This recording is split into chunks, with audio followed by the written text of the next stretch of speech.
If you think that you're not worthy, you're not good enough, then those limiting beliefs will actually hinder that money manifestation that you want to bring to your life. So if you always think that you're not worthy to have money, then you're not going to. If you don't believe that you are good enough to have a relationship, to have the love in your life, then you won't have it. In the surface, you say, yes, I love myself. I want to have abundance. I want to be successful in business, successful in this and that. But what is that limiting belief deep inside of you? If you shift your mindset, put aside those limiting beliefs and journal and say, okay, this is where I am in my financial space. This is where I want to be. And then work on it on a daily basis. Think about the way that you want to be in that end moment. Okay, I'm making $50,000 a year. I want to make $100,000 a year. So look at that $100,000 a year when you journal. Imagine if you think about the 100,000, I bet you will smile. And that smile will give you that energy, will give you that mindset, will give you the step forward because you are actually in that space, in that energy. Hey there, I'm Kaylin Wood, and this is Money Matters for Moms, the show where busy moms turn overwhelm into abundance. Each week we'll talk side hustles, saving hacks, wealth tips, and some energy tips to help make it all stick. Real tools for real financial freedom. No ramen required.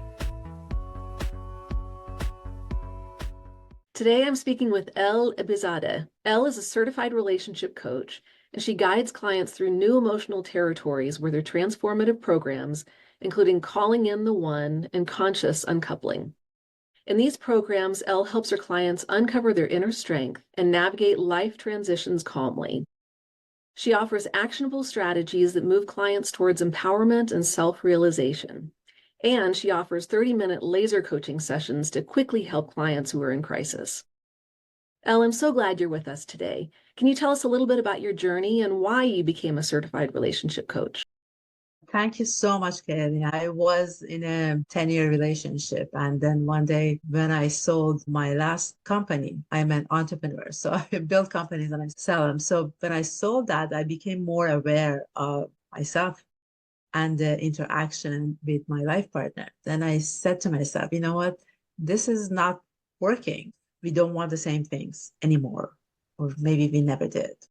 So I really went on a journey. I read some books. I became familiar with Catherine Woodward Thomas's work and took some classes. And then I said, oh my God, I understand now what I did wrong in this relationship. One of the key questions that she asked in the book and in the class, and I ask my clients now is, what is your 2%? What's the contribution that you did in this relationship that you think that made it not work for you? So as soon as I found that out, then I said, okay, I understand what happened. And it's so much easier to go through step by step and knowing myself and knowing where I want, where I want to go, what my needs are. So quickly I went and I became a certified coach through Catherine's programs and also recently certification for laser coaching, which really hones in on limiting beliefs. I usually ask my clients, where are you now and where you want to be? And we work on it in like quickly in half an hour. So that has been my story. So one of the specialty programs that you have is about calling in the one. So that makes a lot of sense when you're looking for true love, but what about in the context of financial abundance? So calling in the one, it's not just about calling your life partner, or I had clients that they want to bring their business partner. It's not just about that. The first step, I think, in any kind of interaction, relationship is the most important aspect of it. So the relationship that you have with yourself, that's the first step. So self-care, self-love, and self-abundance, being open to attract the money that you want, especially when you're a mom and you have kids to take care of. It's the first thing that you actually have to have that relationship with yourself, about your self-love. self-care. So these are all the steps that really opens you up to think about where you are and exactly where you want to go. So really, financial abundance is laid on that structure of self-love. Yes, because there's limiting beliefs. If you think that you're not worthy, you're not good enough, then those limiting beliefs will actually hinder that money manifestation that you want to bring to your life. So if you always think that you're not worthy to have money, then you're not going to. If you don't believe that you are good enough to have a relationship, to have the love in your life, then you won't have it. But some of these are like so deep, deep inside of you that in the surface, you say, yes, I love myself. I want to have abundance. I want to be successful in business, successful in this and that. But what is that limiting belief deep inside of you? And so when you're working on those limiting beliefs, why is self-care so critical?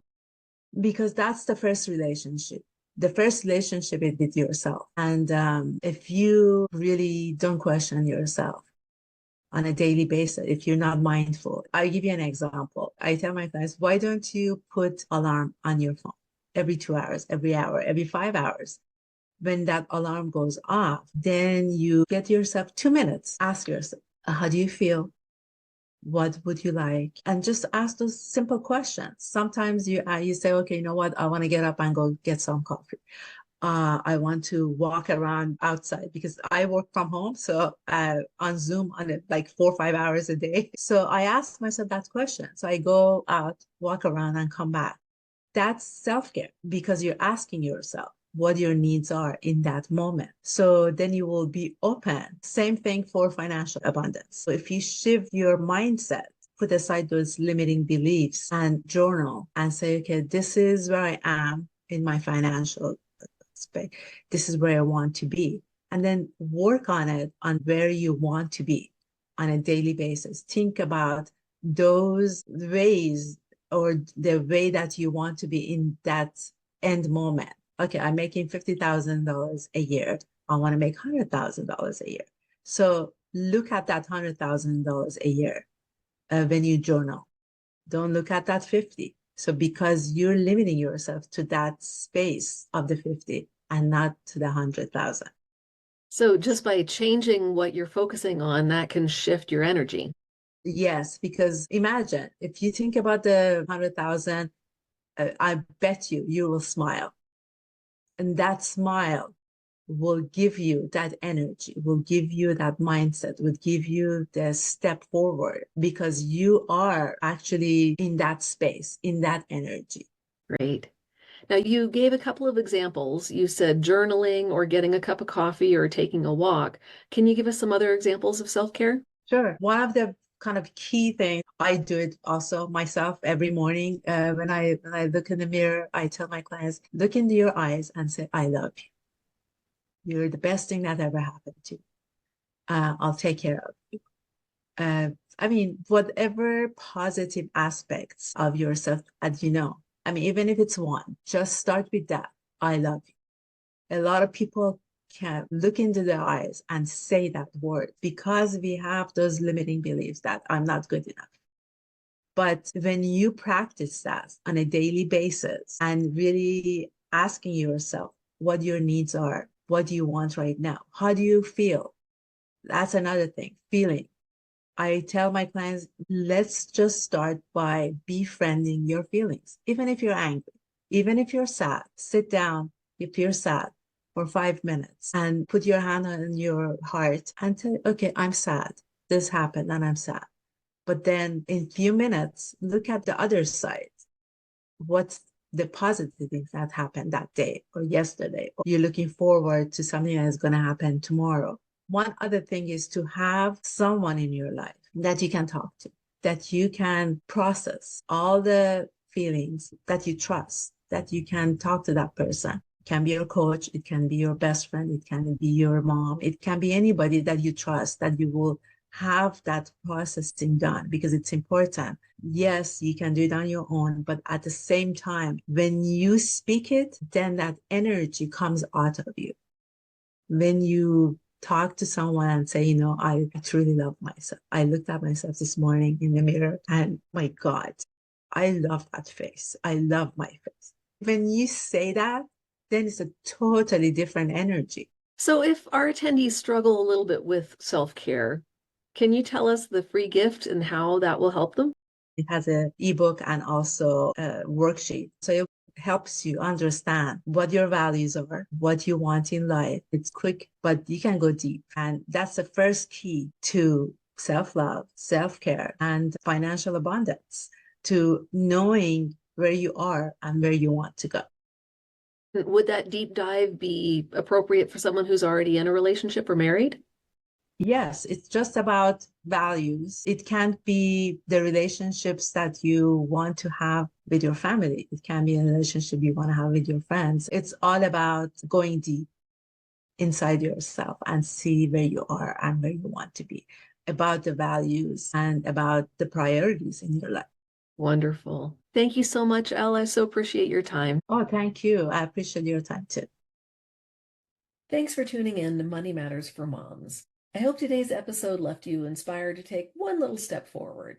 Check out the resources in the show notes and share this with another mom who's ready to thrive. You've got this, because abundance is easier than you might think.